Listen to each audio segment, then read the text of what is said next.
Professor, que série que é pra fazer agora, hein? Garoto, faz 4 séries de 15 aí.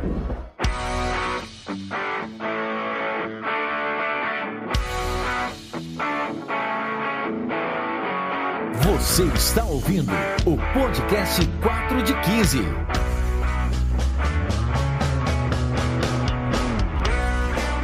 Bom dia, boa tarde, boa noite, eu sou Yuri Motoyama e vim aqui só para gravar uma abertura bem rapidinho, porque esta é a parte 2 do podcast sobre Covid longa que a gente gravou. Então se você está ouvindo esse episódio sem ouvir o anterior, ou se você caiu aqui de paraquedas e é a primeira vez que está ouvindo o 4 de 15, antes de mais nada, seja muito bem-vindo, mas eu recomendo fortemente que você volte no episódio 168, porque lá o Dr. Adriano explicou direitinho, de um jeito muito didático, o que é Covid longa. Então você vai entender tudo sobre essas consequências que você tem ou pode ter depois de ter pego a Covid, contraído o vírus da Covid. Então, ouça o episódio anterior. E aí nesse episódio a gente vai falar um pouco mais sobre a Covid no contexto do exercício físico, que é uma coisa que também interessa muito a gente, nossos ouvintes aqui. E aí o Dr. Adriano tem bastante coisa interessante para trazer dentro desse tema, tá bom? Então, volta lá se você não ouviu. E uma coisa que também é muito importante, gente, compartilha esse episódio, porque a gente só vai conseguir ajudar o país a vencer essa loucura que está sendo a Covid com informação e informação de qualidade. Eu sei que você que está ouvindo tem seus alunos de personal, tem as pessoas da sua família, tem os professores que trabalham com você, tem as pessoas que são próximas a você, que tiveram Covid, que passaram por isso. Então elas têm que entender o que está acontecendo, saber identificar esses sintomas, sinais, diferenciar essas coisas, para até conseguir buscar ajuda, procurar um médico, procurar um especialista, né? E buscar ajuda aí especializada, tá bom? E não esqueça de dar estrelinhas para a gente no Spotify. Eu vou pedir isso até você cansar. Então não custa nada, não vai gastar pacote de dados do seu celular, não vai gastar nada. É você ir lá, abrir o Spotify, você que já ouve o 4 de 15, você vai clicar lá na estrelinha e você vai dar 5 estrelinhas pra gente, que eu sei que você acha que a gente merece isso, tá bom? Então, sem mais delongas, vamos lá para o nosso bate-papo que está muito legal. Bom podcast para todo mundo.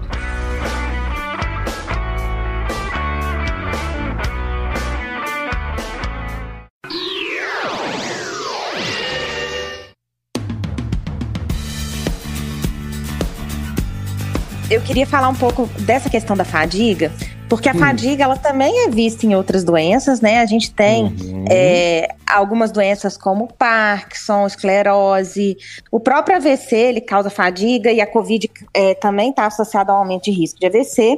E aí eu queria te perguntar com relação a essa fadiga pós-esforço e também que você falou sobre a questão da taquicardia, né? A gente tem aquela POTS, que é a síndrome de taquicardia ortostática postural, né? Não, então, na verdade, a POTS, ela tem muita relação com a taquicardia pós-Covid, porque a taquicardia pós-Covid também ela pode piorar com postura. Por causa do nervo vago, é estímulo vagal. E aí tá associado com essa disfunção autonômica, né? Mas então, termina a pergunta, desculpa. Não, eu ia perguntar sobre isso, eu queria que você e aí você já até comentou, falou que tem a ver mesmo, e como que seria esse diagnóstico, porque o que eu vejo muito, e eu até sugeri pro Yuri, pra gente falar sobre esse tema, porque na área de educação física, talvez o Yuri pode até falar da opinião dele, mas o que eu vejo muito, não frequento academia no momento, né, eu incorporei esse home-based exercise. Eu não estou na academia, quer dizer, eu estou... Ginástica, né, na academia. Eu não estou na academia, quer dizer, eu estou só na academia da faculdade. Isso, E o que eu vejo? Que os profissionais de educação física, geralmente, eles são vistos como bons quando eles trabalham numa intensidade muito alta. Então, o bom professor do spinning é aquele cara que você sai, assim, acabada. Tivesse mais 5 minutos de aula, você não iria conseguir fazer, entendeu? Você chega no final da aula no máximo dos máximos. E eu acho que nesses pacientes que estão com esse tipo de fadiga, às vezes o profissional pode chegar e falar, não, que é isso, você dá conta, cara, e tal. E nessa fase, a pessoa não pode fazer exercício muito intenso porque vai piorar ainda mais essa fadiga dela, né? Aí eu queria que você comentasse isso. Se é isso mesmo. E o Yuri? Yuri, você tem essa impressão também? Não, sim. E até eu tinha soltado no grupo do Telegram que eu ia gravar contigo para eles mandarem perguntas, né? Até o Emanuel também, um abraço aí, nosso ouvinte. Ele falou que queria saber qual que é o risco para retorno de atividade física com relação à Covid longa, por causa... E justamente por isso, porque às vezes o aluno, eu já vi até relatos de pessoas que falam assim, eu tô com Covid, mas eu tenho que forçar, como se forçando eu fosse vencer essa fadiga, sabe? Exatamente. Vamos lá. Então, são 3 coisas de trás para frente para não ficar muito prolixo. Em primeiro lugar, o que você falou é um viés muito grande, porque quanto tempo demora para um aluno de personal, um aluno que está fazendo uma parte de treinamento, ver resultado? Então, o professor jogar a intensidade lá para casa do cacete é uma maneira do aluno se sentir treinado, se sentir condicionado. Então, e às vezes o aluno vicia nisso. É aquela história, o dia que eu não suei minha camisa é o dia que eu não malhei. Né? Sendo que ele não consegue entender volume de treino, né? Periodização, todas aquelas coisas. O aluno não consegue. De novo, tá errado. Isso é o profissional de educação física que deveria falar para os seus alunos. Meu querido, você tem que abrir a planilha para ele. Nós vamos periodizar o seu treinamento. Você está numa fase agora que a gente está nessa intensidade porque esse é o meu objetivo. Na próxima fase nós vamos aumentar a intensidade para isso e tal. É isso que eu quero. E se você deixar claro para o seu aluno qual que é o seu objetivo a curto, médio e longo prazo, ele não vai precisar suar a camisa para poder sentir que está treinando de verdade. Só que isso é quando é um aluno de personal, ok. Quando é um aluno de spinning, se você não fizer todo mundo suar, você é uma merda de um professor de spinning. Mesmo que você tenha toda uma programação na sua cabeça e que aquela classe em um mês vai tá rendendo o dobro que ela está rendendo hoje, entendeu? Você não consegue passar isso para eles, mas deveria. Então, por isso que tem essa indústria da alta performance. O aluno que vai para academia mesmo, e quer sair de lá morto porque assim ele se sente bem. Foi por isso que o CrossFit bombou tanto, né? Porque as pessoas saem... No pain, no gain. As pessoas saem mortas, as pessoas saem do CrossFit sentindo que malharam de verdade. Essa é a verdade. E as lesões é que se virem depois, né? Mas voltando. Então, vamos falar da questão da fadiga. Como eu disse, tem 3 grupos clássicos de sequelas de Covid.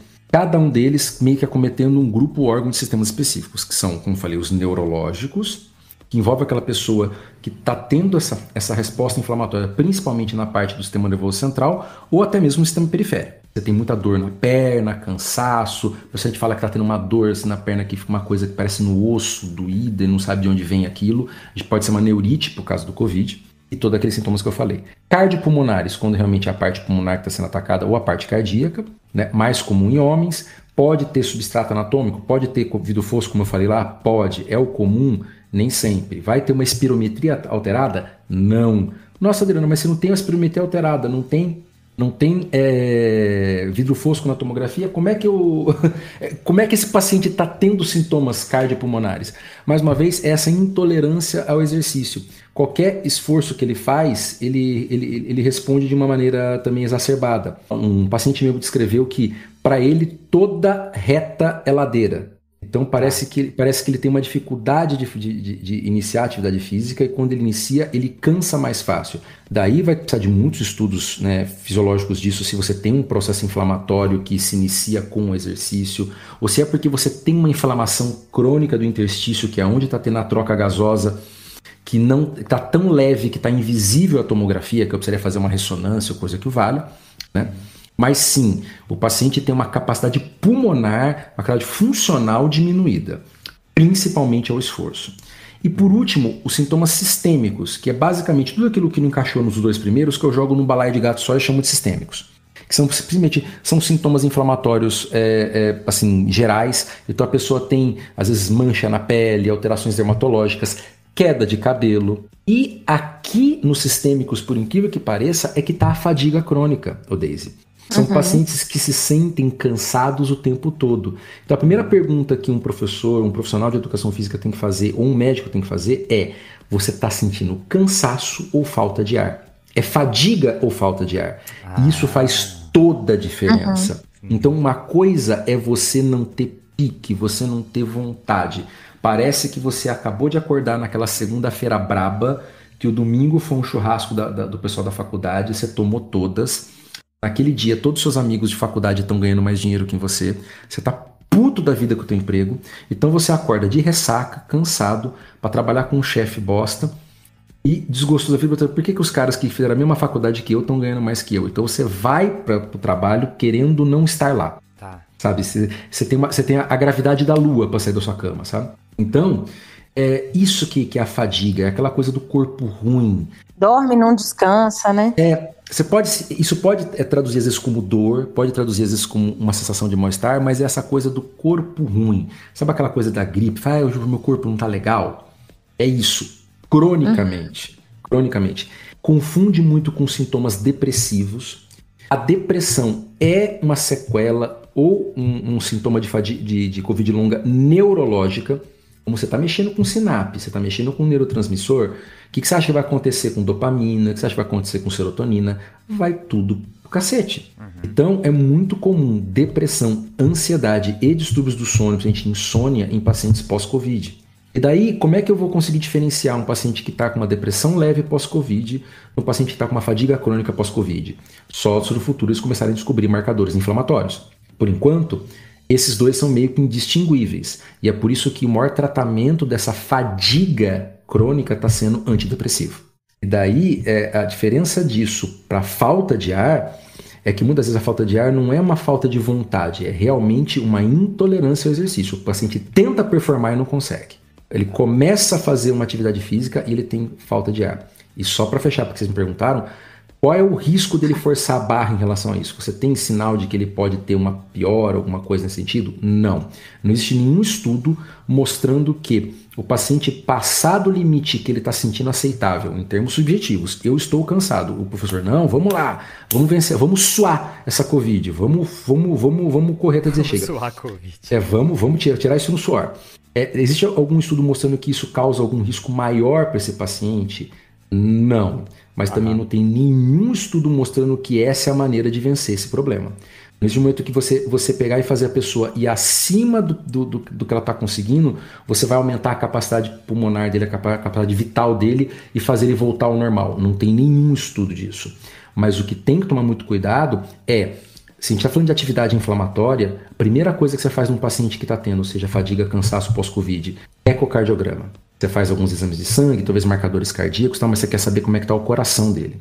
Porque você pode achar que é só pulmão, você pode achar que é Covid longa, você pode achar que é fadiga, e o cara está tendo uma miocardite na Covid longa. Ou teve uma cicatriz, uma sequela no coração por causa da Covid longa.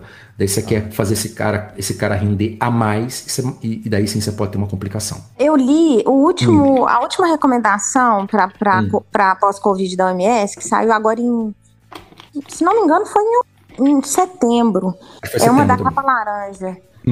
Nessa recomendação lá, eles colocam que a pessoa que tem a síndrome de fadiga crônica, né? Ou a encefalomielite crônica, o ideal é interromper o exercício, porque antes eles falavam que era para fazer a progressão mais lenta, sabe? Então eu fiquei até com dúvida com relação a isso. Vamos lá. Você vê que eles colocaram encefalomielite crônica. Então eu estou falando do processo também inflamatório contínuo. O que acontece é que existem alguns estudos mostrando que esse processo inflamatório, se você pega e bota o paciente em estresse, aumenta. Então, estresse físico-metabólico. Então você pega um paciente que está tendo realmente ali um processo inflamatório, né, crônico, e você bota ele sob estresse, isso pode piorar o processo. Agora, de novo, fadiga, por isso que eu falei que é fundamental saber a questão da fadiga, da falta de ar. O paciente que está com fadiga pós-Covid, está nesse processo aí do sintoma sistêmico ou da encefalomielite, como você falou, esse paciente, antes de mais nada, tem que tratar. Eu acho que é o paciente que esse tipo de sintoma não é o tipo de sintoma para o cara aguenta aí em casa.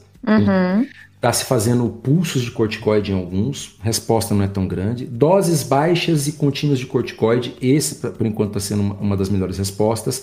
Está se usando os malabarismos que muito charlatão usa, mas aí sim tentando buscar evidência científica boa, que é a coenzima Q10, para aumentar a questão do metabolismo mitocondrial, aquela coisa, aumentar a oferta de energia intracelular e tal, e ácido alfa-lipóico, aí no sentido realmente de remielinização e reconstrução neuronal e tudo mais. Seria o ômega 3 e 6? Não, o alfa-lipóico já é uma subdivisão disso. Ele é um grupo também de ácidos graxos que é usado justamente para a formação de bainha de mielina. Se não me engano, não é um dos óleos que compõem o óleo de Lorenzo. do filme Óleo de Lorenzo e tudo mais. Então, o ômega 3 por si só tem pouca evidência. Estão fazendo isso e com evidências boas. A Q10 ela melhora muito a questão até de capacidade quando o paciente está realmente muito ruinzinho, né? Como eu disse, a Q10 ela não é um bálsamo salvador, que tem até shampoo de Q10 por aí atrás, mas você vê estudos para pacientes que têm aquela fadiga ou aquela dor por causa de uso de estatina, né? A Q10 ajuda e consegue até reverter esse quadro, né? Ela consegue aumentar a performance de atleta, como algumas pessoas colocaram, porque ela aumenta a capacidade mitocondrial? Não. O atleta consegue tirar da mitocôndria dele tudo que ele precisa, né? E tem hora que até ela não dá conta, ele vai para acidose, né? Agora, um paciente que está num processo crônico, que está num modo de reserva, está na linha amarela da bateria, entendeu? Qualquer coisa que aumente a energia intracelular pode ser que traga algum benefício. Mas, de novo, estudos preliminares. Então, é o tipo de paciente que você tem que dar repouso para ele, tratar esse paciente e, realmente, os estudos que tem hoje em mãos dizem para você não inflamar esse paciente, não estressar esse paciente. E daí, por isso que eles falam que a atividade física está contraindicada. Eu diria que, assim, a orientação foi dada de maneira incorreta. Não é a atividade física que está contraindicada. A atividade física de intensidade moderada a alta. Porque senão a pessoa vai ficar deitada na cama. Não, esse paciente vai atrofiar. Pelo contrário, você tem que condicionar esse paciente. Só que o que acontece? Aqui existe uma diferença muito grande entre fisioterapia e condicionamento físico, né? Ótimo ponto. Lá fora, essas linhas se misturam muito mais, graças a Deus. Então, o que acontece é que esse paciente é o paciente para sim estar fazendo atividade física de forma regenerativa, de forma realmente ali para manutenção, entendeu? E justamente para que ele não tenha uma perda muito grande, para quando ele sair desse processo, ele poder recuperar a performance dele mais rapidamente. Seja um atleta de final de semana, seja um atleta de alta performance. E eu até penso também com relação ao exercício como uma maneira de neuroprotetora, ou tem até muitos estudos que, por exemplo, associam a produção de lactato do exercício com mecanismo neurogênico, né? Até o exercício ter usado como uma dose, sei lá, de um tratamento paralelo também para esses problemas. Sabe qual é o problema? É que o nosso corpo ele é muito mais velho que o nosso cérebro, né? O que eu quero dizer com isso? Em termos evolutivos, né? Os mecanismos que nós temos do nosso corpo, todos os mecanismos, desde de fibras musculares, desde circulação, tudo. E os mecanismos regenerativos são muito, muito mais antigos, muito mais sedimentados do que os mecanismos do nosso cérebro gigante, hipertrofiado, gastador de calorias, entendeu? Que consome uma coisa absurda de recursos para fornecer muito pouco para a gente, mas que foi o diferencial da nossa raça, foi assim que a gente evoluiu, azar Darwin que se vire. O que acontece? Resumo total da ópera, e esse é um resumo mesmo. Estresse mental não ativa muitos mecanismos de regeneração. Quando eu digo regeneração celular, é recuperação mesmo. O estresse físico, sim. Tá. Então, quando você tem uma pessoa que tem uma atividade física intelectual, não sei se vocês conhecem uns caras que estão assim na academia, que ficam fazendo pesquisa, vocês conhecem algumas pessoas assim? Então, sim. Vara à noite. Quando essa pessoa vara à noite escrevendo artigo, né, comendo chocolate, e a cabeça ali, deadline na cabeça e tal, aquilo gasta uma energia absurda. Aquilo libera vários hormônios negativos, hormônios estressores, cortisol e tudo mais. Mas isso não ativa os mecanismos que você tem protetores do seu corpo para esse mesmo tipo de lesão. Daí esse cara fala, puta, é verdade, eu sou profissional de educação física, vou correr um pouco, vou jogar um tênis, vou bater num saco de boxe. E daí ele começa a fazer alguma atividade física e isso melhora o quadro, esse quadro dele. Às vezes aquela dor crônica, às vezes aquele mal-estar, às vezes até melhora o raciocínio dele. Aquela coisa que o Einstein gostava de falar, né? Que tinha as melhores ideias dele quando ele estava fazendo serviços mundanos, né? Então, a atividade física ativa mecanismos de regeneração, de clearance, de recuperação do nosso organismo. O estresse mental não. O estresse mental só libera toxina, só libera coisa ruim. É por isso que a gente tem que estar sempre jogando o estresse físico em cima da gente. Por isso que a gente precisa. Por isso que nós somos um hamster trancado numa jaula, sem a rodinha, a gente vai morrer. Né? Boa. Mas, cara, é a nossa vida, a nossa vida moderna.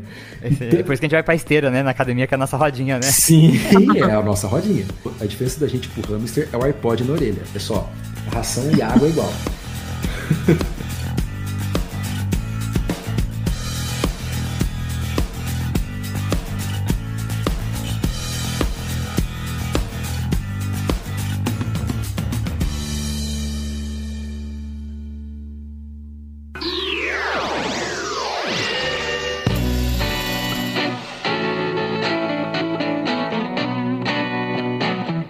Eu queria comentar sobre o que o Adriano falou do fisioterapeuta, da fisioterapia, da reabilitação e do treinamento. E eu queria muito deixar aqui o meu alerta de que, infelizmente, a área de educação física está muito longe da área da fisioterapia. Eu não sei dizer qual o motivo disso, se é pela fisioterapia, se é pela educação física, se é pelos dois, mas existe um momento que aquele paciente ele vai precisar dos dois profissionais. Aliás, ele está precisando do médico, do fisioterapeuta, do profissional de educação física, do nutricionista, de várias pessoas da área da saúde. Eu acho que a gente precisava fazer um manifesto para os profissionais se unirem mais, porque tanto o profissional de educação física, quando ele recebe um aluno que ele vê que ele não é treinamento, que aquele paciente ali, aquele aluno precisa reabilitar antes de começar a treinar, o fisioterapeuta também precisa perceber que às vezes ele recebe um paciente que já não está mais numa fase de reabilitação e que já pode treinar. Perfeito, existe um overlap desse momento e eu fico muito incomodada com isso. E eu acho que existe aquela coisa, não dá pra gente começar a colocar as pessoas em caixinhas, né? Exato. Então, você pode sim ter um atleta, por exemplo, que está num processo de recuperação, assim, um exemplo muito besta, mas ele teve uma lesão no ombro, ele está num processo de recuperação desse ombro, mas nada impede de ele continuar um tratamento de condicionamento sistêmico, condicionamento aeróbico. Exato. Então, quer dizer, você pega e vai tirar esse cara do treinamento dele, jogar para o fisioterapeuta, e o fisioterapeuta que se vire para manter esse atleta condicionado até o ombro dele melhorar. Então, são profissionais que são mais do que complementares. Acho que são profissionais que deveriam sempre andar juntos. O problema, justamente como você falou, acho que é da maneira que vem. Ainda tem muito profissional de educação física que não se vê como da área da saúde, a não ser na época da faculdade. Ele só é da área da saúde porque o campus dele fica dentro da faculdade. E quando foi vacinar na área da saúde, entrou. Porque ele pega as menininhas da nutrição, pega as menininhas ali da enfermagem, depois que ele sai da faculdade, ele não se vê mais como... Tá, ele fala de promoção de saúde e tudo mais e tal, mas é porque ele fica muito fora dessa área, né? E eu acho que também tem um pouco de nós da área da saúde de não trazer o profissional de educação física para dentro da gente, trazer o profissional de educação física para dentro do hospital. Você tem um monte de fisioterapeuta no hospital, por que você também não tem às vezes um educador físico ali? Tem vários pacientes que precisavam de um tipo de atendimento, tipo de coisa que está além da fisioterapia. E que já tem estudo mostrando que faz diferença, né? Então acho que é bem isso, acho que realmente falta uma consciência dos dois lados, né? Não tem jeito, né? Eu gravei um episódio passado, o episódio atrás desse, eu falei sobre residência multiprofissional em educação física, né, com a Carol. E ela falou que muitas vezes, quando ela entrava no ambulatório, ela tinha que explicar para a equipe multiprofissional o que um profissional de educação física faz na área da saúde, cara. Porque isso é tão distante, esses mundos estão tão longe que as pessoas nem sabem. Falam, você trabalha com saúde? Eu pensei que você só trabalhava com estética, sabe? Sim.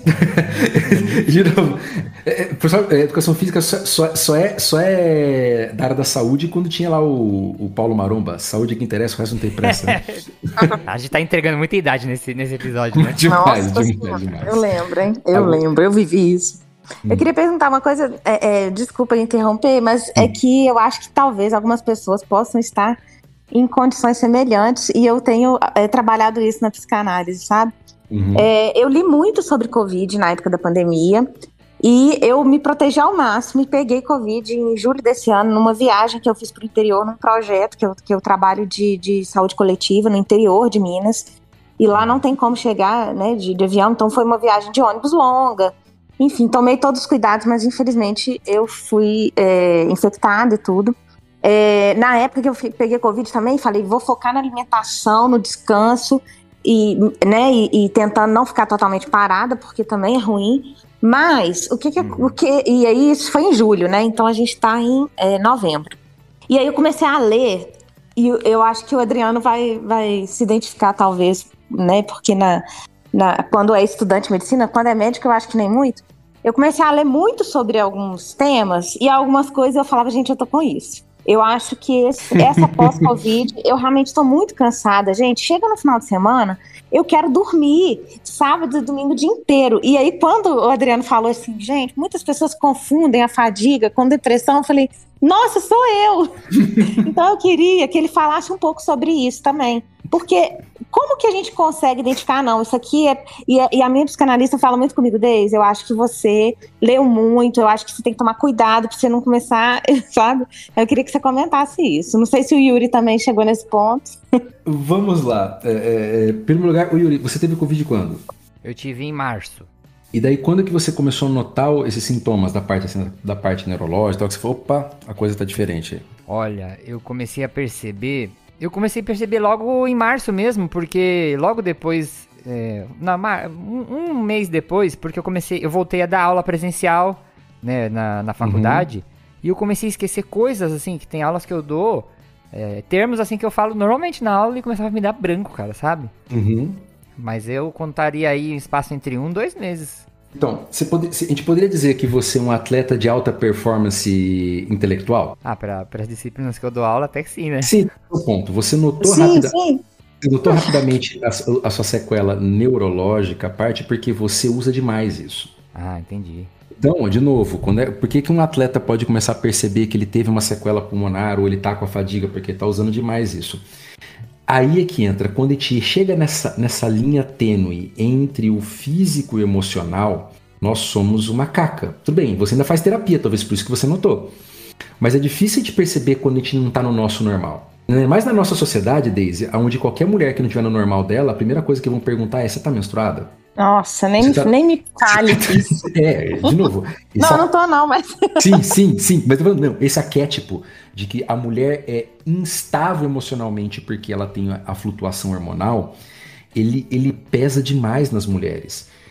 O diagnóstico de depressão nas mulheres, ele às vezes é tardio por causa disso, porque é imputado nelas uma instabilidade ou uma insegurança que não é uma regra. Tudo bem, a mulher pode ter uma flutuação, mas mesmo dentro da flutuação dela, ela consegue perceber.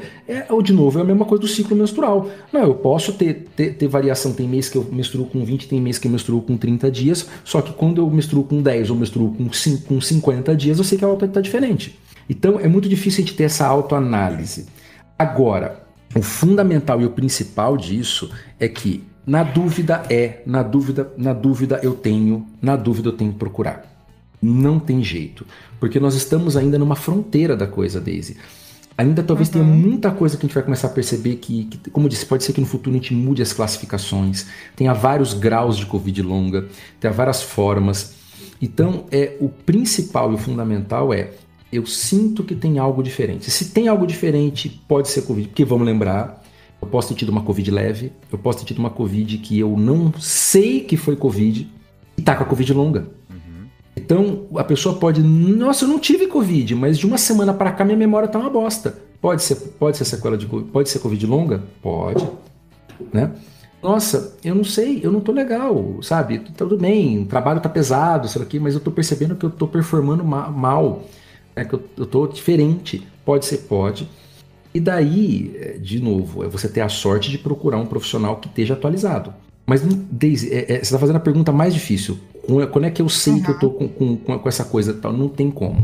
E ainda por cima, como eu disse, porque uma das sequelas é emocional. É da parte de depressão, de ansiedade. Tem pessoas que começaram a ter crise de pânico do nada no pós-Covid, e daí que perceberam que estava tendo ansiedade pós-Covid, né? Nossa, do nada começa a ter taquicardia batedeira e sentir que o lugar está fechando em volta dele. Agora, tem pessoas que simplesmente ficaram mais irritadas. E daí você tem como fazer um exame, uma ressonância e falar, nossa, esse cara aqui está tendo uma ansiedade? Não. Então, é muito, muito complicado. E é quase, eu falei isso na minha imersão e é importante dizer, é quase que indistinguível das sequelas da pandemia. Eu tô falando de sequela de Covid, pós-Covid, e da pandemia. E das mudanças que a gente teve da nossa rotina? E como você falou, e das doenças emocionais e mentais que a gente desenvolveu durante a pandemia? Eu estava atendendo um paciente meu ontem que ele não consegue deixar de usar máscaras. Eu deixei agora, gente. Então, deixei, tipo, essa semana. Eu comecei... Também. Eu nem fui reconhecida no meu trabalho. Uma pessoa falou assim, quem é você? Aí eu sou a Clara, sabe? Tem pessoas que eu não conhecia sem máscara. Sério, eu fui ver sem máscara agora, pela primeira vez, porque começou a trabalhar comigo na pandemia. E esse cara, ele tá fazendo terapia para poder tirar a máscara. Pra tirar a máscara. Então, é assim, sabe? E é muito complicado, porque se você olha pro outro lado, a gente sempre correu riscos desnecessários. Toda vez que você entrava num metrô, você podia pegar uma tuberculose. Você podia pegar uma gripe ou um vírus sincicial respiratório que para você não é problema, mas pro seu avô, que é enfisematoso, é. Então, o seu avô de 85 anos enfisematoso que morreu na UTI de pneumonia pode ter morrido por causa do sincicial que você pegou no ônibus. Então, nossa, Adriano, será que eu deveria usar máscara toda vez que eu entro no transporte público? Eu vou ser sincero, eu não sei se você deveria. Diminuiu absurdamente toda e qualquer doença respiratória quando todo mundo começou a usar máscara? Diminuiu. Né? Hoje em dia, na Europa, estão falando de saneamento aéreo. Né, que todo lugar público que tem que ter ar-condicionado unidirecional com filtro EPA. Você tem que sanear o ar da maneira que você saneia a água. Isso diminui morte, diminui doença, diminui custo para o negócio. Mas voltando para não começar a perder demais. Você está entrando numa fronteira onde é muito difícil saber o que é certo, o que é errado, o que é doença, o que não é doença, o que é da pandemia, o que é da Covid. Então o que eu posso falar é, você está sentindo que você não está você mesmo, que alguma coisa se perdeu nesse processo, na dúvida é uma Covid longa, na dúvida pode ser uma sequela de Covid, ou no mínimo um quadro relacionado à questão da pandemia, procura atendimento com um profissional que esteja, pelo amor de Deus, atualizado. Esse que tá difícil, né? Adriano tá aí, gente. Também, mas é muito difícil encontrar alguém que eu tô falando pra você, Daisy, como é que o cara tem que estar realmente com vontade de ler, porque toda semana é um artigo novo. Por exemplo, tá falando da Q10, só para falar, eu tô vendendo Q10? Não, deveria, né? Porque dá muito dinheiro. Mas eu já passei com enzima Q10 para alguns pacientes meus, passei. Eles tiveram resposta? Sim. Isso quer dizer que é maravilhoso, que funciona? Não. É uma evidência anedótica. Tá. Pode ter sido placebo, pode ter vários confundidores. Mas eu virei para esses pacientes e falei assim, olha, os estudos são preliminares, a evidência é muito baixa, mas em compensação a gente está falando de uma coenzima. Né? Ele está falando de uma coisa cujo o risco é muito baixo. Não é zero, porque nada é zero, mas o risco é muito baixo. E o benefício existe. Você quer tentar? Você quer testar? A pessoa fala, manda bala. Quanto custa isso aí? 400 conto, R$200 por mês. Nem ferrando. Não vou testar. Tudo bem. Então você percebe como a gente ainda está numa fase que é quase realmente ali tentativa e erro, é muito particularizado. Então, o resumo é, você, Daisy, você pode estar realmente com uma sequela pós-Covid? Pode. Você pode estar com uma sequela pós-pandemia, com um baita de um estresse do caramba? Pode. O tratamento tem que ser mais ou menos o mesmo. Daisy, você pode estar com uma sequela pós-eleição também, tá? Nossa. Pode. Não, você esse vai acabar domingo. O presidente já anunciou que vai ter terceiro turno. Nossa, nem me fale. Vocês não viram ele falando isso aí? Só álcool mesmo. Então, é lógico que é uma coisa que é fundamental. É muito difícil alguém ter Covid longa com apenas um único sintoma. Ela é uma doença sistêmica. Você concorda comigo que se você tem só um quadro ansioso, grande chance de não ser a Covid longa? Sim, e aí eu acho que é super importante o caderninho. Eu sempre, quando vou falar sobre esse tema, eu falo, gente, pega um caderninho, pega o bloco do seu celular, anota todo dia, senti isso depois que eu fiz isso. Você precisa se conhecer, até porque a Covid pode afetar a sua memória, né? Então você não vai lembrar. Você não pode esquecer onde está o caderninho, né? Eu sei a dele. Então, é basicamente isso. Mas o que acontece é bem isso. Eu falo para todo paciente meu, anota as perguntas que você quer fazer para o médico. Porque chega no médico e fica em branco. E essa coisa que você falou do caderninho, de saber como você a gente não faz o básico do básico. Daisy, eu dou uma aula falando sobre saúde blindada. É aquilo que você tem que fazer no seu dia a dia para você poder ter uma vida mais saudável, do básico, mas principalmente focado na questão de prevenção de doenças básicas. Eu pergunto para as pessoas, quantas vezes no ano você se pesa? Você anota, por exemplo, a quantidade de sal que a sua família consome no mês? Você pensa, eu comprei 1 quilo de sal, quanto dura esse quilo de sal? Você anota o quanto de açúcar refinado, você anota a quantidade de doses de álcool por semana que você tomou. Então as pessoas não têm o hábito de anotar essas coisas que são básicas, mas que fazem muita diferença lá na frente. O que dirá essa outra coisa, né? Do como é que eu estou, como é que eu deixo de estar, como é que é o meu normal. Está falando de menstruação, mas tem muitas mulheres que até hoje não sabem como é que é o ciclo menstrual delas, né? Então, essa coisa do autoconhecimento faz toda a diferença. Mas é fundamental que, sim, lógico, para você perceber que algo está alterado, você tem que saber o seu normal. É entender que geralmente na questão da Covid as coisas vêm juntas. Então o Yuri está tendo essa questão da memória, mas eu não sei como é que ele falou que ele está um pouco mais sedentário.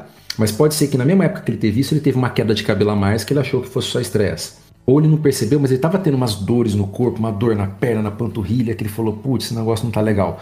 Ou ele até teve um ataque cardíaco leve que a coisa passou despercebida. Ou ele estava com uma intolerância a exercício, mas como ele não estava em alta performance, ele não estava treinando para São Silvestre, entendeu? Ele não percebeu. Ele estava numa fase muito sedentária e passou despercebido. Isso é verdade mesmo, porque foi a fase que eu operei o joelho, aí eu estava fazendo reabilitação. Então, e daí pode ser que muita coisa passou despercebido. É óbvio que quando é um sintoma tão específico, mas tão específico como a questão da memória, é difícil passar despercebido. É difícil você confundir com outra coisa. Agora, os mais inespecíficos, fadiga, intolerância a exercício, falta de ar, anedonia, né, que é a vontade e tesão de fazer as coisas, alterações de humor, tudo isso fica muito no sexo dos anjos, fica muito no subjetivo realmente. E daí, em dúbio pro réu, na dúvida procura o médico, na dúvida trata, desde que você esteja ciente do tratamento e quais são os benefícios. Boa. Eu acho que tá bom, hein? Nossa, gente, eu ficaria mais algumas horas, tô brincando. eu tenho que levar meu filho na escola, mas foi ótimo. Então, muito bom. Gravamos aqui um episódio duplo sobre Covid. E agora vocês têm a obrigação moral de ir lá seguir o Dr. Derrame para continuar sendo atualizados aí sobre tudo isso. E eu queria agradecer a participação, Dr. Derrame, pô, muito obrigado mesmo. Vou deixar aqui o espacinho para você deixar suas últimas palavras e muito obrigado de verdade, porque era para ele ter desistido de mim. Porque eu mandei e-mail para ele para marcar, aí eu marquei um dia errado, aí ele me corrigiu, falou, não, Yuri, acho que o dia é esse. Eu falei, puta, que mancada, cara, com o cara, não sei o quê. Aí depois eu falei, vamos marcar, me adiciona no WhatsApp. Aí esqueci de mandar o WhatsApp. Ele, tá, Yuri, só me fala teu nome do WhatsApp aí. Ele era pra ter desistido de mim, não desistiu. E ficou um episódio maravilhoso, obrigado. Então deixa aí suas palavras. Porque você tá falando de um cara que tem TDAH desde a infância. Na verdade, eu sou daqueles caras que na infância, adolescência, eu tomei Ritalina mesmo. Caramba. Então eu sou do cara que marca live com Andrea Werner, que é uma pessoa fantástica, que fala da parte do autismo e tal, às 8 horas da noite e chega no lugar às 9. Eu sou o cara que esquece consulta que marcou, esquece um monte de coisa. Então fica tranquilo, tá? Minha cabeça também está em outro lugar. Meu querido, o prazer é todo meu. Eu fico muito feliz dessa questão que a divulgação científica como um todo cresceu demais na pandemia. Né? Se a gente teve um crescimento absurdo também do charlatanismo, um crescimento absurdo aí, né, do pessoal que resolveu ganhar dinheiro com Covid, e fora as brincadeiras que eu fiz, teve gente que ganhou muito dinheiro com Covid. Eu conheço pessoas que, porque o cara tem empresa, um amigo meu chegou a faturar 15 milhões de reais só no ano de 2021. Caramba, nossa. Tá? Vendendo desinformação, vendendo remédio falso, vendendo fake news. Então, assim, foi um terreno muito fértil. Mas algumas pessoas acordaram para essa coisa de consumir conteúdo de qualidade, conteúdo que tenha uma informação. Vocês dois são fantásticos, não só como divulgadores científicos, mas na área de vocês, e a gente precisa de mais isso. A gente estava falando da pessoa que sai da academia para ir para a prática, vocês estão saindo da academia, entre aspas, para ir para a prática de divulgação científica. Foi aquilo que a Natália falou, se os cientistas não aprenderem a se comunicar com as pessoas não vão esquecer ou não vão entender a importância da ciência. A importância do que... Se você não explicarem o que vocês estão fazendo, as pessoas vão achar que o que vocês fazem é fumar maconha. não que vocês não estejam fumando, mas a questão não é essa. Né? Então, cara, esse crescimento do Divulgação Científica para mim foi talvez uma das sequelas benéficas da pandemia e que eu espero que seja um movimento que cresça cada vez mais. Se cada episódio seu tiver uma pessoa que, né, o bichinho da ciência, se pique ele comece a escutar mais sobre isso, ver mais sobre isso e procurar conteúdo de qualidade, para mim eu já estou super feliz. Porque é sobre isso a divulgação científica. É sobre cada vez mais trazer para as pessoas um conteúdo bom, comparado com todo esse lixo que está sendo produzido aí, e para que, tipo assim, se uma pessoa pegar e gostar e levar para frente e começar a consumir mais, a gente já ganhou o nosso dia. Exatamente. Então eu agradeço mais uma vez pela oportunidade, e o que você precisar, meu querido, toda vez que você precisar, tamo juntos por aí. Poxa, muito obrigado mesmo. Daisy, quer deixar aí suas palavras? Nossa, eu tô emocionada, sabe, de participar desse episódio. Sério mesmo, porque são duas pessoas que eu super admiro. Eu queria deixar uma dica também, apesar que o Yuri não me perguntou, que é um site que chama longcovid.physio, physio com PHY.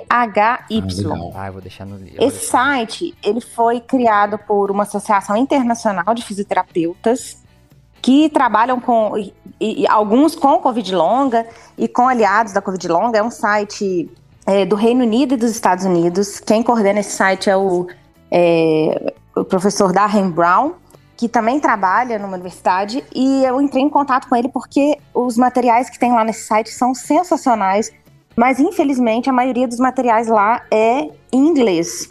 Mas eu tô vendo aqui, ele também tem em português, o longcovid.physio. Ele tem PTBR. Isso, eu tô ajudando lá, eu entrei em contato e na verdade eu entrei em contato pra gente traduzir o vídeo, e eles começaram a traduzir o site em português, então eu fiquei super feliz. Ele até me pediu